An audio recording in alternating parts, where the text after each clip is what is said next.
What happens when a woman with nothing left to lose uses her final breath to save a life, and that life belongs to the son of the most feared man on the continent?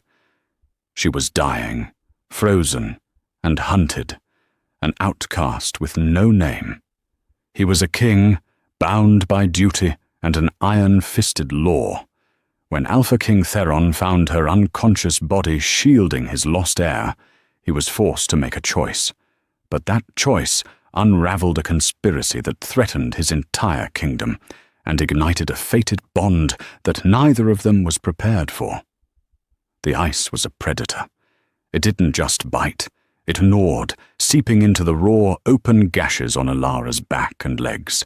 Each breath was a razor blade in her lungs, the air in the northern wildlands too thin, too cold. She was dying. She'd accepted it. Elara had been running for 3 days. 3 days since her alpha, Alistair of the Shadowfang pack, had decided her latest mistake, dropping a platter of hot food, was worthy of a public correction.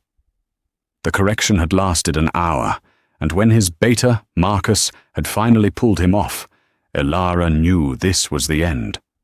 If she stayed, the next correction would be her last.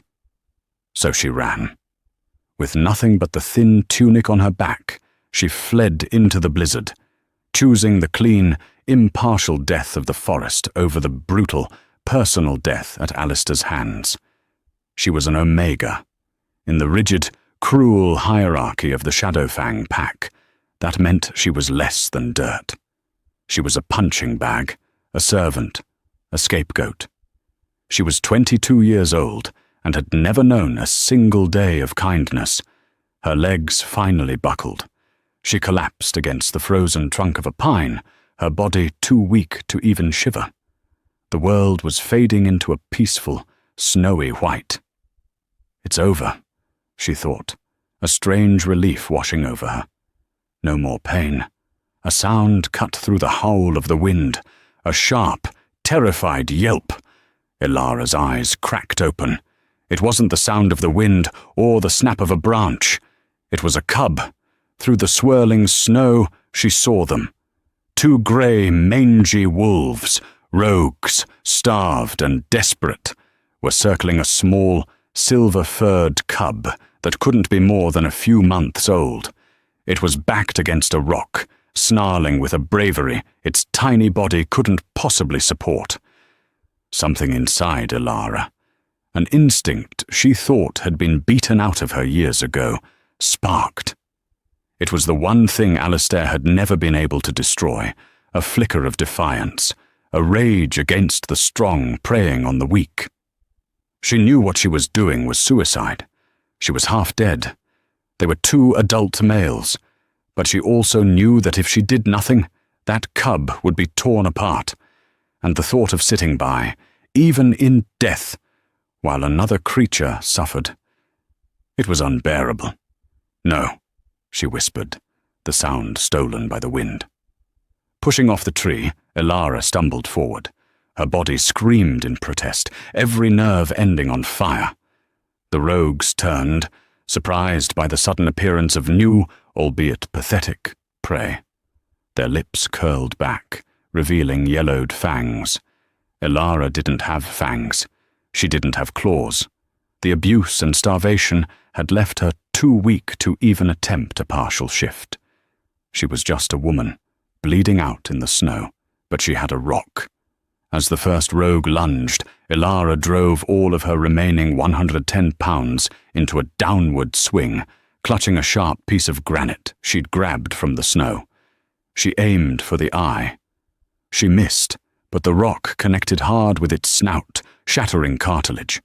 The wolf howled, a wet, sickening sound, and recoiled. Its partner, enraged, didn't hesitate. It sprang for her throat.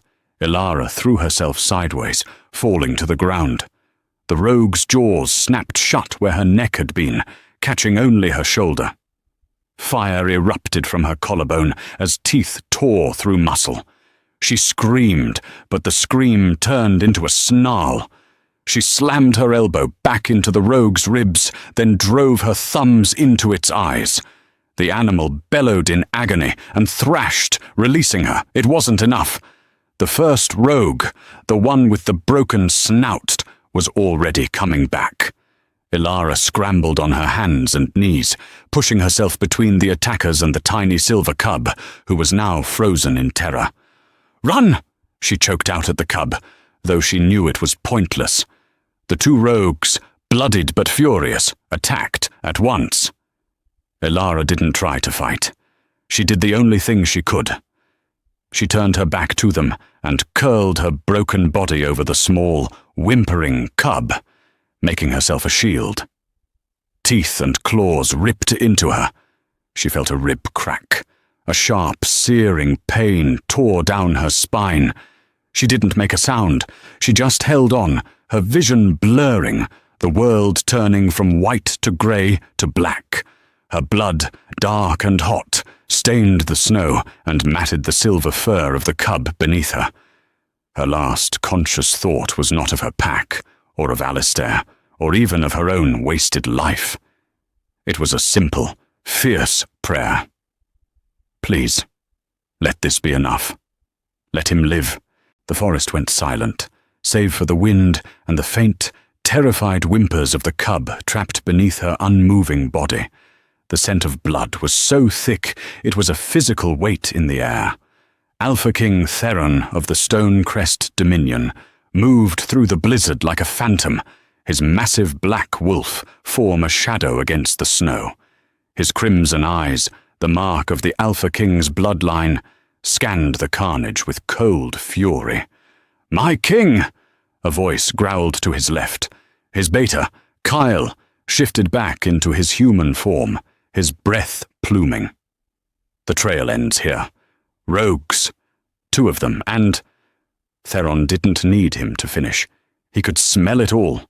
The stench of the rogues, the familiar, terrifying scent of his own son's blood, and another scent. An unknown, faint, female, and layered with the acidic tang of Omega submission and old, stale fear. He crested the ridge and froze. The scene below was a tapestry of violence. 2 large rogue wolves lay dead, their bodies torn and broken.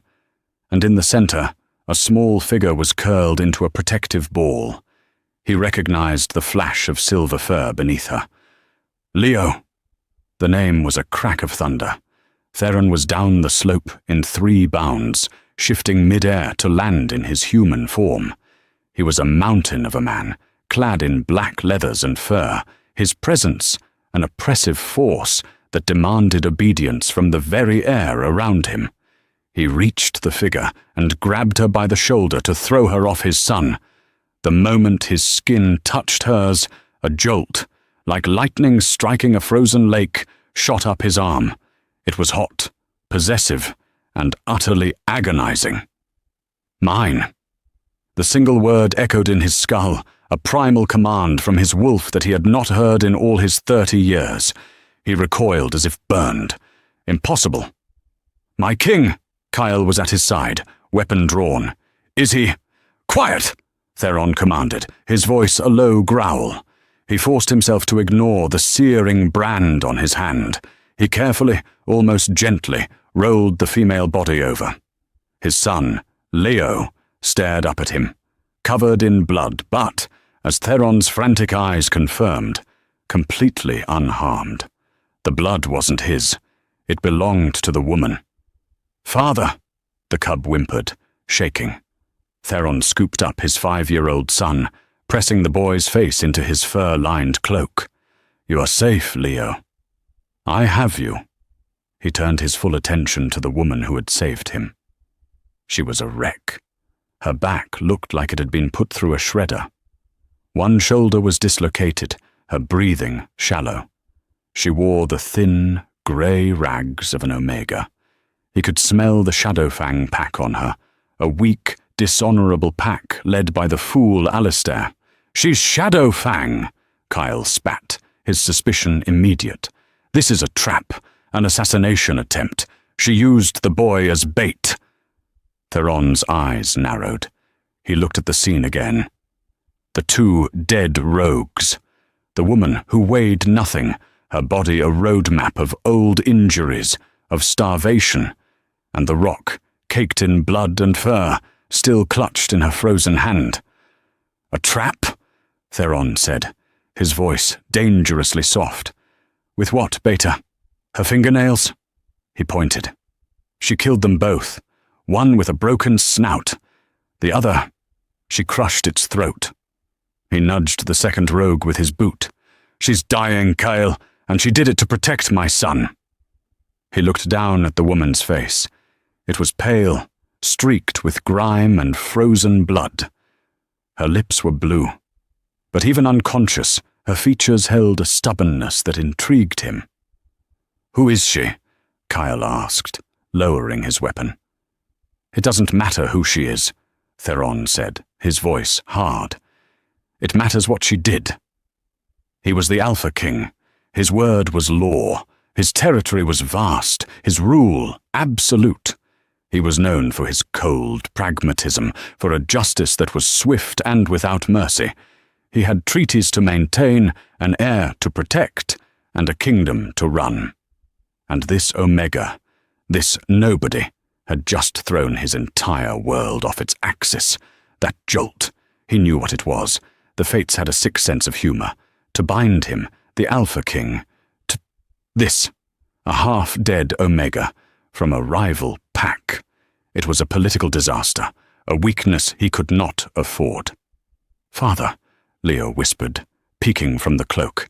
She saved me. The bad wolves came, and she fought them.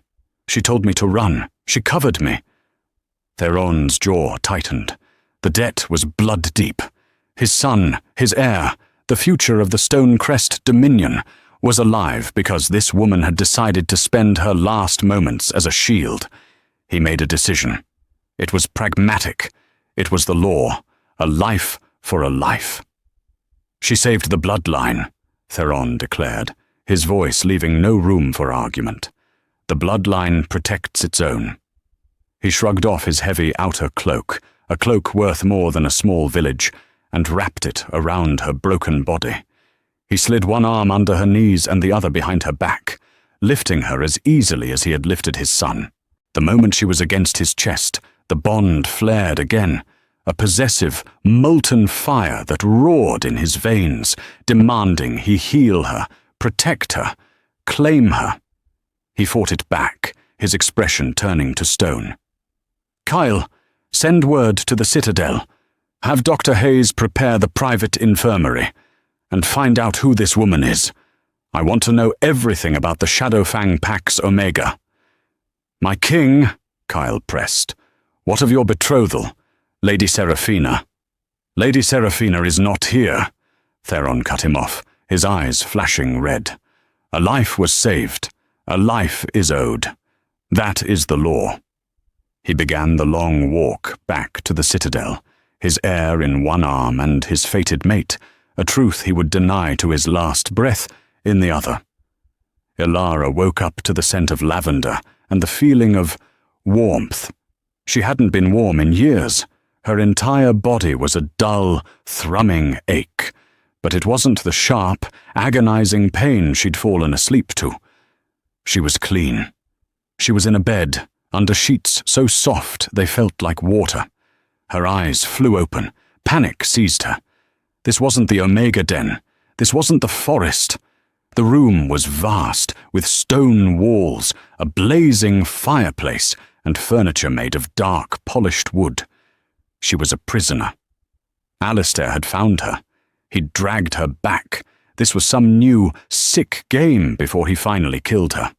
She tried to sit up, but a scream died in her throat as her shoulder and back muscles seized.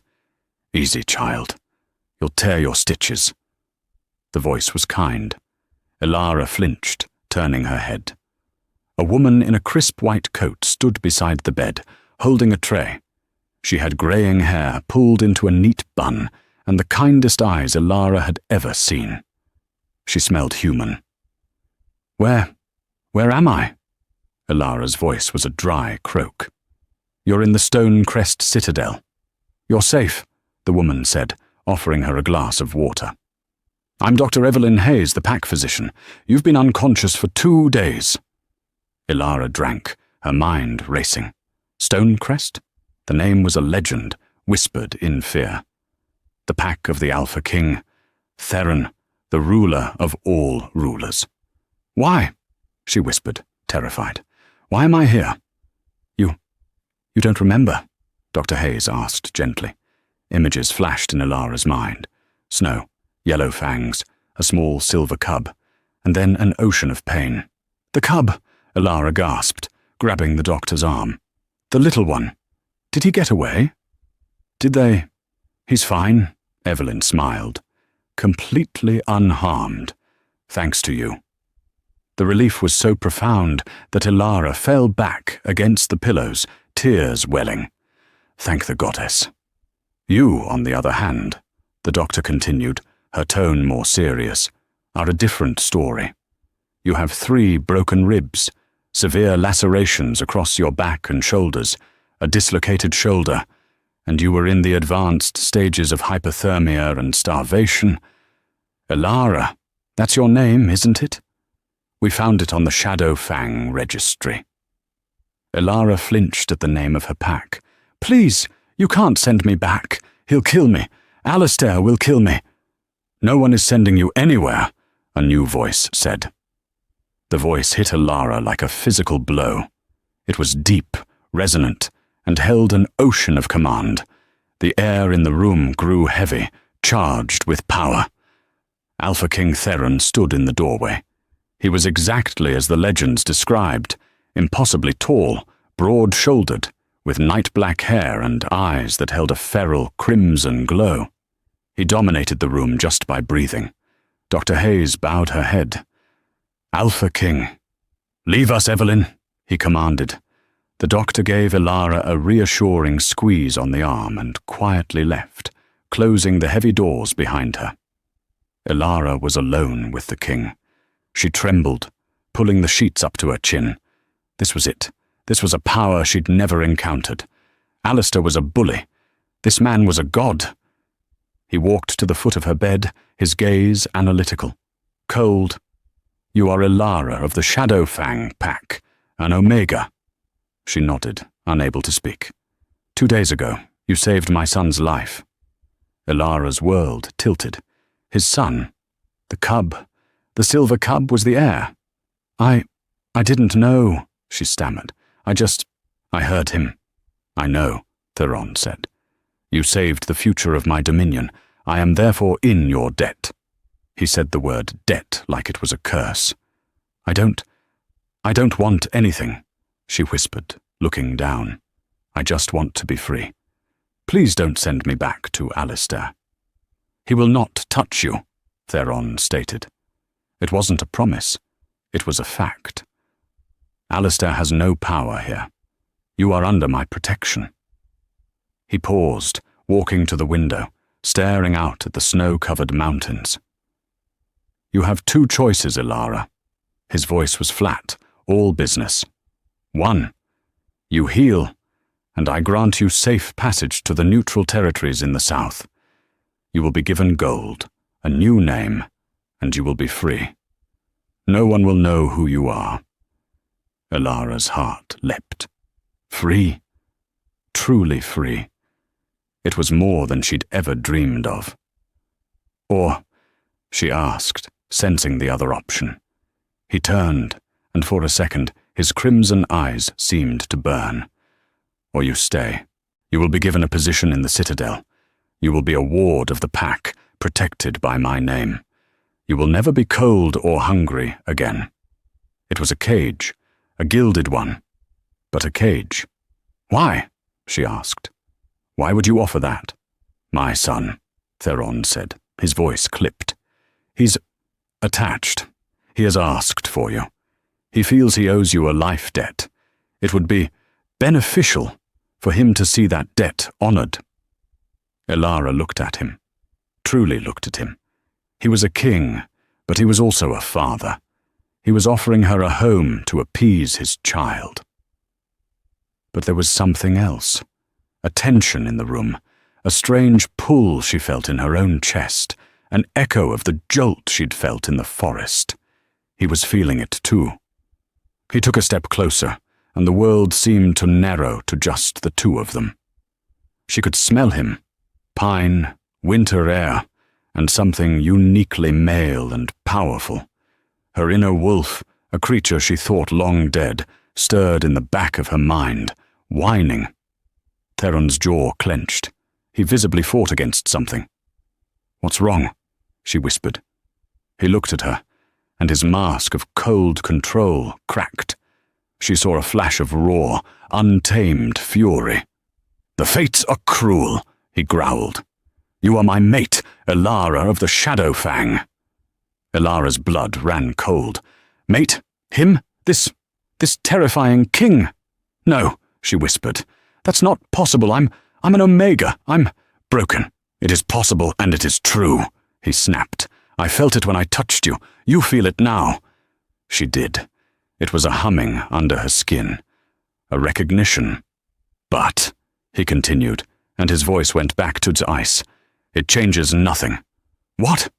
"I said it changes nothing," he roared, and the power in his voice made the glass of water on her nightstand tremble. "I am the king. I have a duty. I am politically betrothed to Lady Seraphina of the Silver Moon Pack. This alliance will end a century of bloodshed. It will secure my borders and protect my people. I will not jeopardize that for a... He stopped, but she heard the word he didn't say. "Omega." "My betrothal stands," he said, his voice flat. "The fates can be damned. I will not have a weak, unranked Omega from a pathetic pack as my Luna. It would shatter my dominion. I reject the bond." Elara felt the word reject like a physical slap. It was a pain worse than any Alistair had ever inflicted. It was a denial of her very soul. "So," she said, her voice shaking, but a new, cold anger rising. "Those are my choices. Be banished, or stay here as your dirty little secret." Theron's eyes narrowed. "You will stay. You will be my guest. You will heal. You will be here for my son. And you will watch me marry another woman. You will be silent. You will be grateful. That is the price for your life. That is the price for my son's." He turned to leave. "King Theron?" she called out, her voice stronger now. He paused, his hand on the door. "You're right," she said, meeting his gaze. "The fates are cruel. They gave the kingdom's greatest hero to a man who is too much of a coward to accept her." Before he could move, she said, "And just so we are clear, I reject you." His eyes flashed pure red. He looked like he was going to tear her apart. But instead, he just stared at her, a look of shocked, grudging something. Then he turned and slammed the door, leaving her alone in the crushing silence. Elara healed. Dr. Hayes was a miracle worker, but the Stonecrest Pack's resources were the true magic. The food was rich, the broths were laced with healing herbs, and for the first time in her life, Elara's body wasn't fighting for scraps. She was moved from the infirmary to a large, comfortable room in the guest wing. It was, as she'd feared, a gilded cage. She had guards posted outside her door, for her protection, she was told. Theron was true to his word. He ignored her. He was cold, distant, and consumed with pack business. Elara only saw him at a distance, a formidable shadow striding down the halls, his betas and gammas struggling to keep up. But the bond was a living thing. It was a constant thrum under her skin, a low-level ache in her chest. She knew where he was in the citadel at all times. She felt his moods, his anger, his frustration, his crushing loneliness, and she knew, with infuriating certainty, that he felt hers. Her only visitor was the one person Theron couldn't deny, his son. Leo, the silver cub, was a bright, inquisitive boy. He would sneak away from his tutors and appear at her door. The guards, under a silent order from the king, would always look the other way. "They say you killed 2 rogues all by yourself," Leo said one afternoon, sitting cross-legged on her floor, playing with a wooden soldier. Kyle said they were huge. "I was scared," Elara admitted, braiding a strip of leather for him. I didn't want them to hurt you." "You weren't scared," Leo said, looking up at her with his father's intense eyes. "You were brave." Father said bravery is being scared and doing it anyway. A pang went through her. "Your father is a wise man." "He's sad," Leo said, his voice suddenly small. Elara stopped braiding. "Why do you say that?" "He's been sad since Mother died. But he's sadder now, and he's angry. He's always angry at the lady." "The lady?" "Lady Seraphina, she's visiting." Elara's blood ran cold. The betrothed. The next day she saw her. Lady Seraphina of the Silver Moon Pack was everything Elara was not. She was tall, with hair the color of spun moonlight, and eyes as blue and cold as a glacier.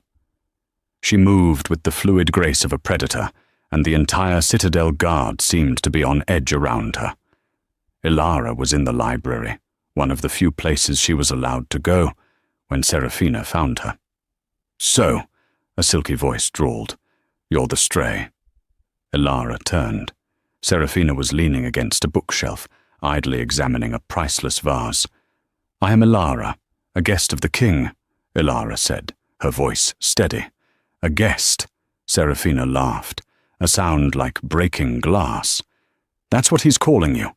How quaint." She glided closer, circling Elara. "He's quite the sentimentalist, my Theron, saving a pathetic, half-dead Omega just because she tripped and fell in front of his son. It's touching, really, but the charity ends now." "I don't know what you mean," Elara said, standing her ground. "Oh, I think you do." Seraphina's smile was all teeth. "I can smell it on you, the stench of the bond. You think you have a claim? You think because the fates made a mistake, you can stand in my way?" "I'm not standing in anyone's way," Elara said. "The king has made his choice." "Yes, he has." Seraphina's hand shot out and gripped Elara's chin, her claws just pricking the skin. "He chose his kingdom. He chose me. You are a temporary amusement, an embarrassment. You will be gone by the full moon, one way or another." "Take your hand off me," Elara said, her voice low. "Or what, Omega? You'll bite me?" Seraphina shoved her backward. Elara stumbled, crashing into a table. "Know your place," Seraphina hissed. "You're a bug beneath my boot, and I always crush bugs." Seraphina swept from the room, leaving Elara shaking, not with fear, but with a cold, clear rage. She wasn't just a rival. She was a bully. She was Alistair in a silk dress. That evening, Kyle, the king's beta, sought her out. He'd been a silent, watchful presence, but now his face was troubled. "Lady Elara," he said, bowing his head. "Just Elara, please. Elara, Lady Seraphina's visit. It complicates things." "She threatened me," Elara said bluntly. Kyle's eyes hardened. "She is volatile, but her pack's alliance is essential. The king is bound." "He's bound to a viper," Elara shot back. "Perhaps," Kyle conceded, "but I didn't come here to talk about her. I came to talk about you, the rogues you fought." "What about them?" "It doesn't add up," Kyle said, pacing. "Rogues don't hunt in that part of the territory. It's too close to the Citadel. They know it's a death sentence. And they weren't starved. Dr. Hayes's autopsy showed they were well fed." "What are you saying?" "I'm saying they weren't rogues. They were assassins. And they weren't just after Leo. They were after you." Elara stared at him. "Me? Why? No one even knew I was there." "Exactly," Kyle said, his eyes dark. "Unless someone knew you were coming. Someone who knew about the bond. Only the king, Elara started. The king, and anyone with a powerful seer, Kyle finished. The Silver Moon Pack has the Oracle of the High Mountain. If Seraphina knew you were Theron's fated mate before you even arrived, she might have arranged a little accident in the woods. One that would eliminate the king's heir and his destined mate all at once. Elara's stomach turned to ice, and she could frame my old pack. The Shadow Fangs. Giving Theron a reason to wipe them out, Kyle nodded. Consolidating her power and his in one stroke. It's a brilliant plan. It only failed because you, a weak, unranked Omega, refused to die. A new, terrifying understanding dawned. Seraphina didn't just want her gone. She wanted her erased, and she was living under the same roof. I need, Elara said, her mind racing. I need to learn to fight, really fight. Kyle looked at her, surprised. I am not a victim, Elara said, her voice hard as steel. I am not an Omega. I am the woman who saved the king's son, and I am the woman who is going to expose that silver-tongued monster for what she is. Kyle studied her for a long moment. Then a slow, dangerous smile spread across his face. Good, he said. The training pits are this way. Let's see what you're made of. For the next 2 weeks, Elara lived a double life. By day she was the quiet, healing guest, tending to the gardens with Dr. Hayes or reading to Leo. She endured the cutting remarks from Seraphina's entourage and the cold, dismissive glances from Theron, who was now permanently affixed to his betrothed side. But by night she was in the training pits with Kyle. She was weak, her stamina was poor, and she had no formal training. But she had something Kyle hadn't seen in a long time. Desperation. She learned fast because she'd spent her whole life learning to anticipate a blow. You're too stiff, Kyle barked, easily sidestepping her lunge and tapping her on the ribs. I'm trying, she grunted, spinning. Stop trying to be strong. You're not, he said bluntly. Theron is strong. I'm strong. You are small. Be small. Be fast. Be smarter. He taught her how to use an opponent's weight against them, how to find an opening, how to use a dagger, not as a sword, but as an extension of her own will. She learned to disarm, to block, to kill. And all the while, the bond with Theron was a silent torment. She felt his frustration during his council meetings. She felt his self-loathing late at night when he was alone.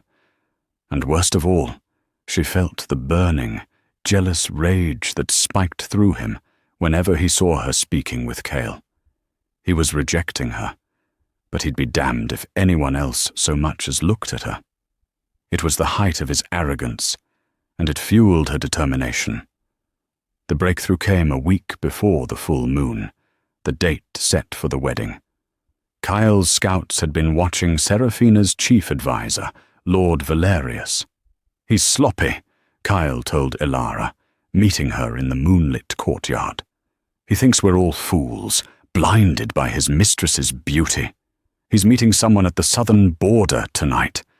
A messenger. Alistair, Elara breathed. That's my guess, Kyle said. We're going to catch him. I'm coming with you. Absolutely not. It's too dangerous. You need me, Elara insisted. You don't know Alistair. You don't know Valerius. I do. I know how men like that think. I know how they lie. And I'm the only one who can truly identify the scent of Alistair's personal guard. Kyle hesitated, but he saw the iron in her eyes. Fine, but you do exactly as I say. You are there to see, not to fight. They moved as shadows, two of Kyle's most trusted sentinels flanking them. The southern border was a desolate stretch of forest, miles from the citadel. They waited. Just after midnight, two figures appeared. Lord Valerius, wrapped in a dark cloak, and another man. Ilara's heart stopped. She knew that swagger. She knew that cruel laugh. It wasn't Alistair, it was his beta, Marcus, the one who had pulled Alistair off her, only to give her a final kick in the ribs for her trouble. "You have the payment?" Marcus growled. "The Alpha King is grateful for the Shadowfang's intel on the rogue problem," Valerius said, his voice slick. "This gold is for your Alpha's cooperation." "Cooperation? We did the dirty work. Those 2 wolves we gave you were our best trackers. And we get scraps?" "You get to live," Valerius hissed. Lady Seraphina was disappointed. The job was incomplete. The heir lives. And the Omega, she lives. "How? You were told she'd be in that forest." "We didn't know she could fight," Marcus protested. "Alistair said she was nothing. How were we to know she'd killed 2 trained enforcers?" Ilara's hands clenched. Trained enforcers, not rogues. "It doesn't matter," Valerius snapped. "The plan has changed. The wedding is in a week. After the union, the lady will be Luna. She will convince the king that the Shadowfangs are a threat. Your pack will be annihilated. Alistair will be dealt with." Marcus paled. That wasn't the deal." "The deal changed when your Omega interfered. Now take your gold and crawl back to your pathetic Alpha. Your days are numbered." Valerius tossed a heavy pouch at Marcus's feet and turned to leave. "Now," Kyle whispered. The sentinels dropped from the trees, surrounding the 2. Marcus roared and shifted, but Kyle was on him in an instant, his own shift faster, more powerful. He pinned the Shadowfang beta to the ground, his jaws at Marcus's throat. Valerius, a coward at heart, drew a sword, his hands trembling. "You don't know who you're dealing with." "Oh, I think we do," Ilara said, stepping out of the shadows. Valerius's blood drained from his face. You're dead." "Not yet," Ilara said. She looked at Marcus, who was frozen under Kael's weight. "Marcus," she said, her voice surprisingly calm. "She's going to betray you. She's going to kill you all. Alistair, you, everyone. You were just a tool." "Lies!" Valerius shrieked. "Tell me, Marcus," Ilara continued, "does Alistair know that you were the one who told Valerius where I'd be running? That you were the one who suggested they use me as the final piece of the trap?" Marcus's eyes widened in terror. "I heard you, you know," Ilara whispered. "The night I ran. I heard you telling Alistair, 'Don't worry, she'll run north, into the king's land. The wolves will get her.' You sent me to my death." "Bind him," Kyle ordered his sentinels, nodding at Valerius. He eased his grip on Marcus. "She's right, Wolf. You've been played. Your only chance at survival is to tell the king everything. Testify against him. And her." Marcus looked from Valerius to Ilara. He was a brute, but he wasn't stupid. He knew a lost cause when he saw one. He shifted back, naked and shaking. "I'll talk," he panted. "I'll tell him everything. Just keep Alistair away from me. And her. Keep her away from me." They had their proof. The gold, the confession, the conspiracy. "It's over," Kyle said, a grim satisfaction on his face. "No," Ilara said, looking back toward the citadel. "It's not over. We have the truth, but he has to choose it." The great hall of the Stone Crest Citadel was prepared for the royal betrothal ceremony. Banners of the Silver Moon and Stone Crest packs hung from the rafters. Hundreds of alphas, betas, and envoys from allied packs filled the chamber. It was a show of power, the union of the 2 strongest territories on the continent. Theron stood at the dais, dressed in formal black and silver.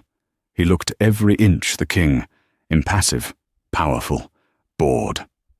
Beside him, Seraphina was radiant in a gown of white fur and silver thread, smiling graciously at the assembled lords and ladies. "And now," the pack elder began, Do you, Alpha King Theron, and you, Lady Seraphina, come before this body to— Stop! The word echoed off the stone walls, silencing the entire hall. The heavy oak doors flew open. Elara stood in the doorway. She was not the trembling Omega. She was not the quiet guest. She was dressed in black leather training gear, her hair braided back, her face smudged with dirt from the forest. She looked like a warrior, and behind her stood Beta Kyle, 2 sentinels, and the bound, gagged forms of Lord Valerius and Marcus. "What is the meaning of this?" Seraphina shrieked, her mask of grace shattering. "Guards, seize her!"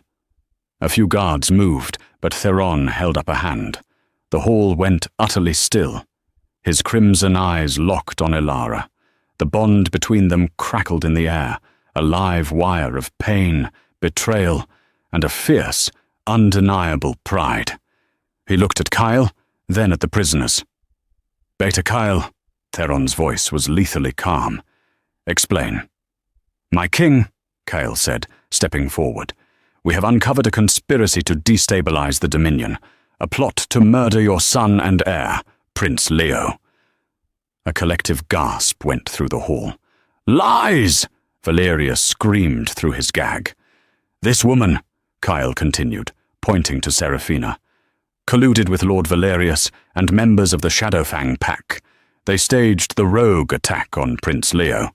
They failed thanks to Elara. Their plan was to frame the Shadowfangs, forcing you into a war to eradicate them, thereby seizing their territory and eliminating any rivals to her claim. The hall erupted. "This is an outrage!" Seraphina cried, turning to Theron. "My love, are you going to let this filth slander me? She is jealous. She is a liar. She wants you for herself." "She's not lying," Elara said, her voice clear and carrying. She walked forward, her gaze never leaving Theron's. "I was there. I was the rival she wanted eliminated. She knew, through her seers, that I was your mate. She arranged for me to be in that forest at the same time as your son. She wanted us both dead." She stopped 10 feet from the dais. She was addressing only Theron. "You are a king. You claim to rule by justice, but you have been blinded by ambition. You are about to ally yourself with the woman who tried to murder your child." The words hung in the air. Theron's face was unreadable. He looked from Elara to Seraphina. "Theron," Seraphina said, her voice dropping, becoming seductive, desperate. "Don't listen to her. Think of our alliance. Think of the power. We can rule together. This thing, she is nothing." "She is not nothing," Theron said, his voice quiet. He looked at Elara.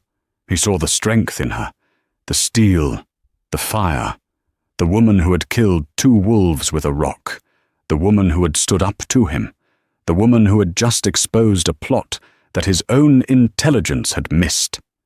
He saw the Luna he had been too arrogant and too frightened to claim. "You're right," he said to Elara. "I have been blinded." He turned to Seraphina, and for the first time she saw the full, unrestrained fury of the Alpha King. "You put your hands on my son," he growled. "No, Theron, it was a political necessity. He was a weak heir. Seraphina stopped, realizing her mistake. "And you," Theron continued, his voice dropping to a terrifying whisper, "you dared to harm my mate." He said the word. Mate. It was an admission. It was a declaration. Seraphina, cornered, dropped all pretense. Her face twisted into a mask of pure hatred. "She was supposed to die," she screamed, and pulled a dagger, pure silver, from a sheath hidden in her dress. She didn't lunge for Theron. She lunged for Elara. "If I can't have him, no one will." Elara didn't flinch. Kyle had trained her well. She moved, not back, but forward, inside the lunge. She grabbed Seraphina's wrist, using her momentum to twist. Seraphina's arm snapped with a sickening crack. The dagger clattered to the floor. Elara slammed her palm into Seraphina's nose, breaking it, and shoved her to the ground at Theron's feet. The entire hall was in stunned silence. The Omega had just dismantled the most powerful alpha female in the North in 3 seconds. Theron looked down at his sobbing, bleeding betrothed.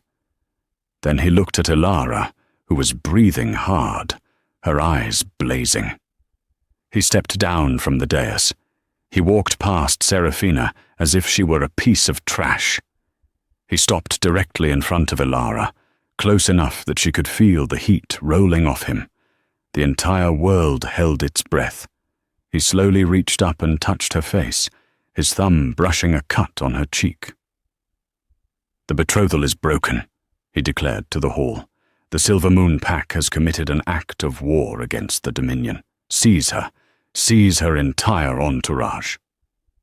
Guards swarmed Seraphina, dragging her away as she cursed his name. Theron turned his full attention back to Elara. The bond was a roaring inferno between them. "You were right," he said, his voice raw. "The fates were cruel. They gave me a gift I was too blind to see." "Theron," she whispered.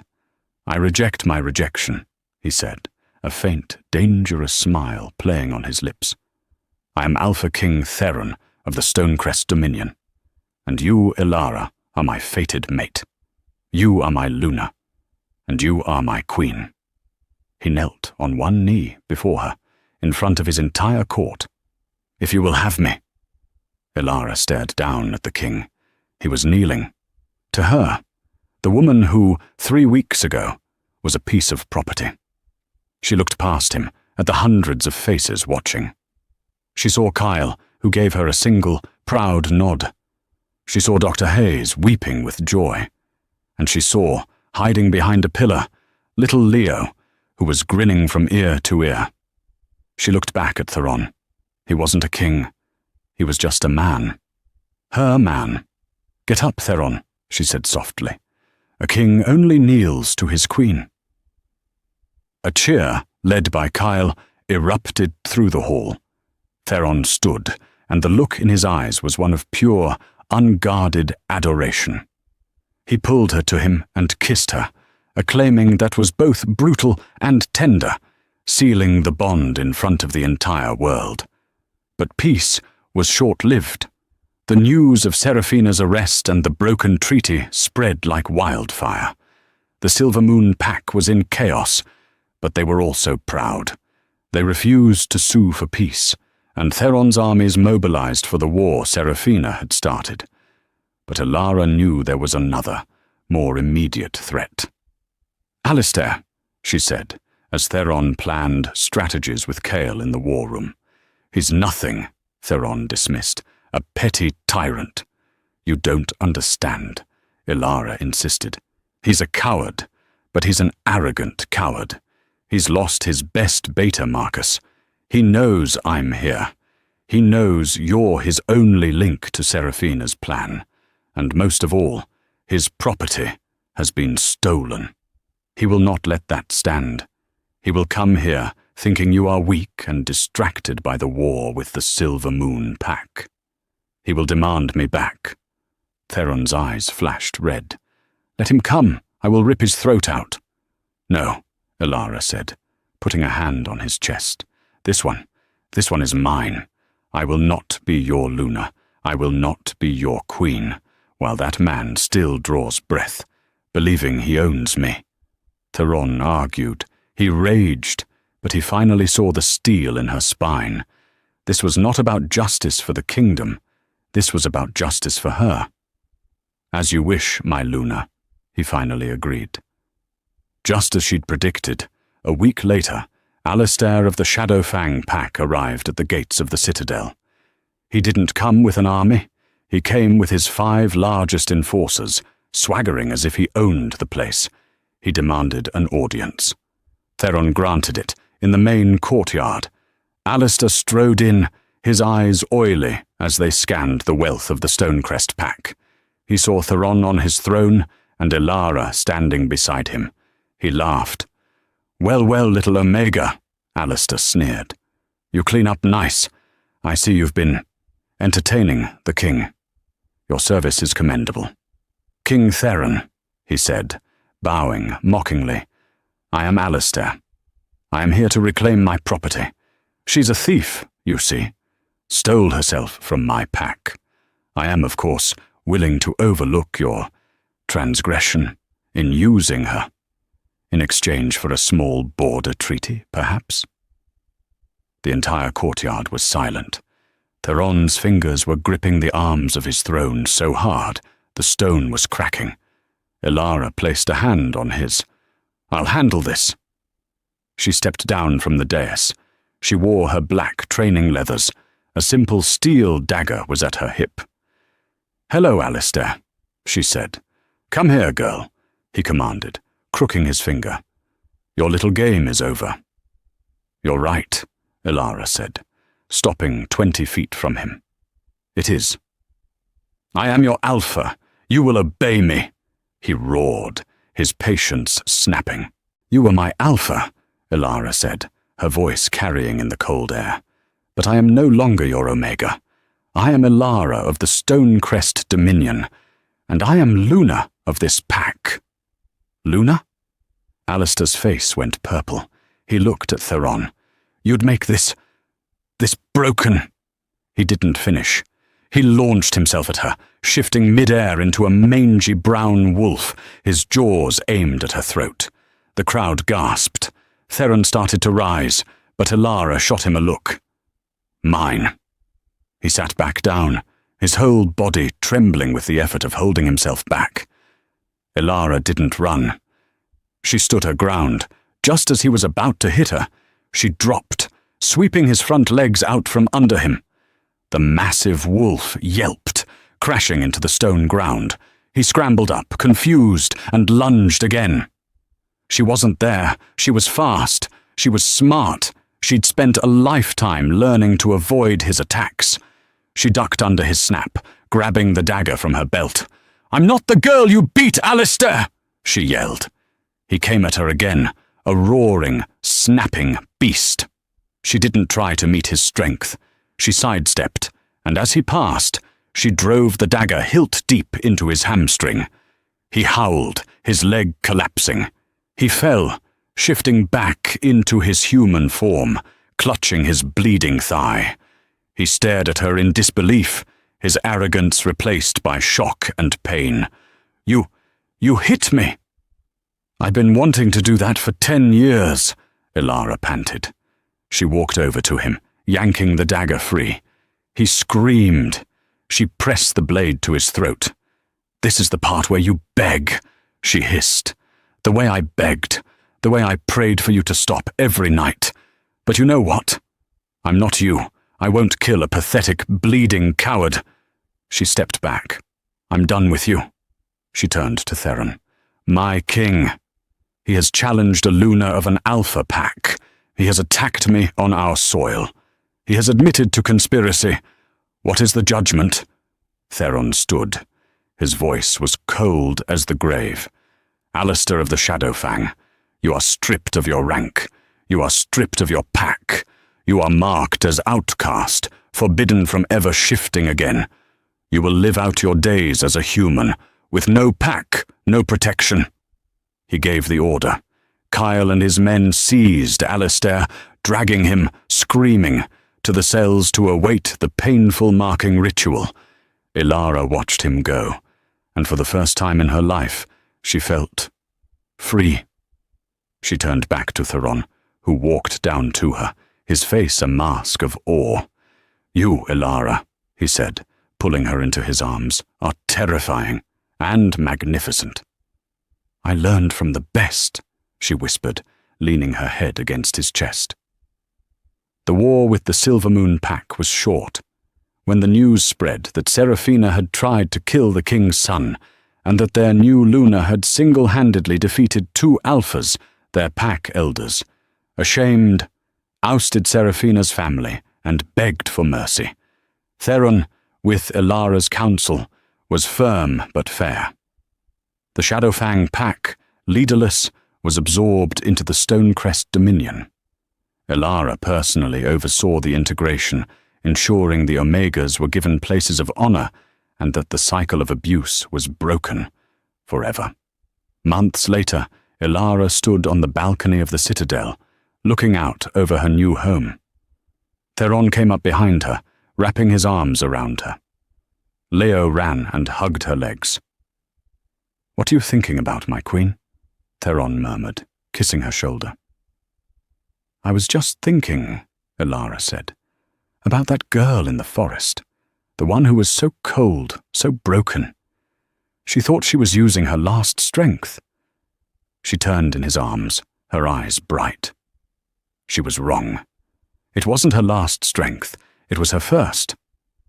And so, the Omega who was meant to be a sacrifice became the queen who was a savior. Elara proved that true strength isn't about the power you're born with, but about the courage you find when you have nothing left. She saved a cub and found a kingdom. She faced her demons and found her destiny. And the Alpha King, who thought he needed an alliance, learned that what he truly needed was a mate with a heart of steel. What did you think of Elara's story? Did you see that twist with Seraphina coming? Let me know in the comments what your favorite part of her journey was. If you loved this story of justice, karma, and unexpected love, please show your support. Hit that like button, share this video with someone else who needs a great story, and most importantly, subscribe to the channel. We have so many more stories like this one coming your way, and you don't want to miss a single one. Thanks for listening.